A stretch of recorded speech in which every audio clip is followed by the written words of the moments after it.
La reforma universitaria fue un acontecimiento de trascendencia nacional y latinoamericana que sobrepasó los límites del ámbito universitario. Consagró principios que sellaron el futuro de la universidad al destino mismo de su pueblo y de sus instituciones. Este movimiento sacudió las obsoletas estructuras de una universidad sustentada en dogmas y negada a las mayorías. El anhelo transformador de los jóvenes del 18 no se reducía solo a lo académico, identificando a la educación y en particular a la universidad como una herramienta indispensable para el desarrollo de la sociedad. En 1918 había 5 universidades en la República Argentina, 3 nacionales, Córdoba, Buenos Aires y La Plata, y 2 provinciales, Santa Fe y Tucumán. En la Universidad Nacional de Córdoba, los cuerpos directivos no se renovaban jamás.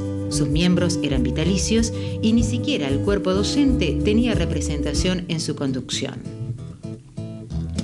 El 15 de junio de 1918, la Asamblea Universitaria debía designar al nuevo rector. Una multitud de estudiantes la interrumpe y desaloja a los asambleístas. La Asamblea de todos los estudiantes de la Universidad de Córdoba decreta la huelga general. Justamente fue en Córdoba en 1918 porque era la Universidad de Córdoba, la más vieja del país, era al mismo tiempo la más cerrada, la más aristocrática, la más aislada de las nuevas realidades que en ese momento se vivían en el mundo y en nuestro país. Las universidades han sido hasta aquí el refugio secular de los mediocres, la renta de los ignorantes, la hospitalización segura de los inválidos y, lo que es peor aún, el lugar en donde todas las formas de tiranizar y de insensibilizar hallaron la cátedra que las dictara.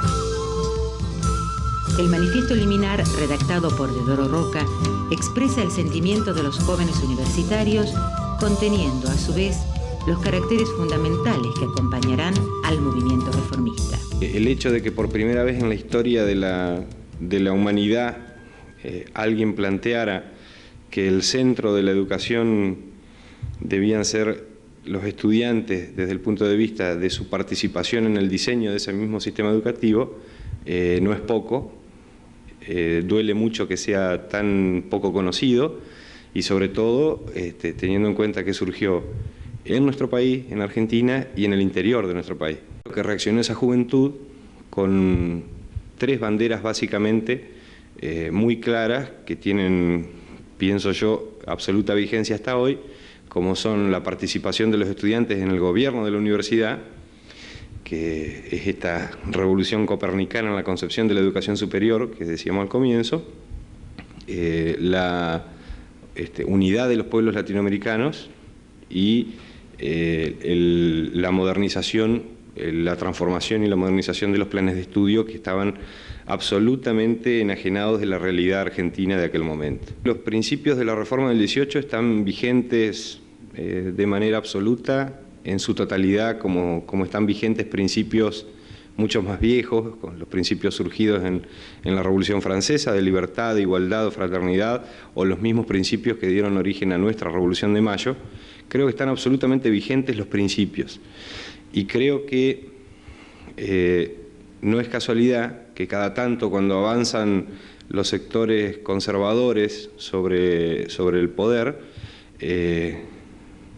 de manera sistemática, avanzan sobre algunas cuestiones que fueron banderas fundamentales de la reforma del 18, tales como la gratuidad de la enseñanza, tales como el ingreso irrestricto, es decir, la no restricción de ingresar a la universidad a todos los sectores, a los hijos de todos los sectores y fundamentalmente de los sectores más desprotegidos de la sociedad.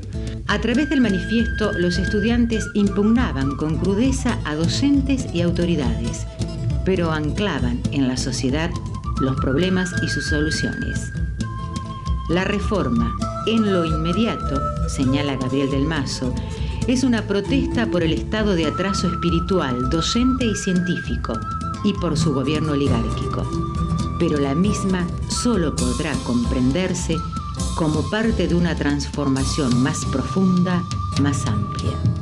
Deodoro Roca, una de las mentes más brillantes de aquel movimiento, decía que la reforma universitaria nunca se completará hasta que no haya una reforma social.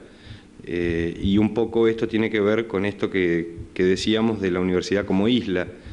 Indudablemente lo que la Universidad Argentina ha aportado al conocimiento, al pensamiento, a la investigación científica en Argentina ha sido extraordinario y aún hoy sigue manteniendo un nivel académico importante, reconocido en el mundo, pero no va a lograr insuflar o transmitir todo lo que tiene para dar mientras la comunidad en la que está inserta no sea transformada también. Y esa es la limitación que tiene, o parte de la limitación que tiene el programa político con mayúscula, de la reforma universitaria del 18. El primer Congreso de Estudiantes Universitarios, reunidos en 1918 en Córdoba, fue el encargado de dar la primera forma orgánica a una serie de propuestas e ideas audaces para la época. Asistencia libre, periodicidad de las cátedras, concursos para designar docentes, cogobierno, democracia de la universidad, gratuidad de los estudios, autonomía de la Casa de Altos Estudios, son algunos de los principios sostenidos por aquella juventud que ya no pide, exige se le reconozca el derecho a pensar por su propia cuenta. En el caso de las universidades, creo que no se transmite a los estudiantes el sentido de la reforma del 18.